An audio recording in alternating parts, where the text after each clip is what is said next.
Europe কান্ট্রিগুলোতে অপেক্ষা করে কবে সামার সিজন আসবে আর সবাই বিচে ঘুরতে যাবে।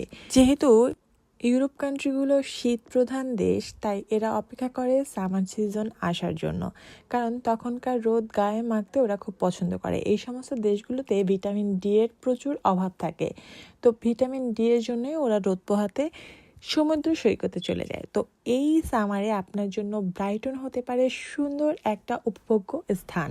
ব্রাইটন সি বিচটা ভীষণ সুন্দর একটা সি বিচ, এর অপূর্ব সৌন্দর্য আপনাকে মুগ্ধ করবে। এই সমুদ্র সৈকতের সৌন্দর্য আপনি একদিনে দেখে শেষ করতে পারবেন না। এই জন্যই ব্রাইটন সি বিচের আশপাশে রয়েছে সুন্দর সুন্দর হোটেল, আপনি চাইলেই সেখানে রাত্রি যাপন করতে পারবেন। এই সি বিচটি খুবই কাছে, আপনি চাইলে নিজস্ব গাড়ি কিংবা ট্রেনে খুব সহজেই যাতায়াত করে যেতে পারবেন। তাই সামার আসার আগে আপনার লিস্টে এই নামটি নোট করে নিন, যেন আপনারা সামারের ছুটিতেই চলে যেতে পারেন ব্রাইটন সি বিচে।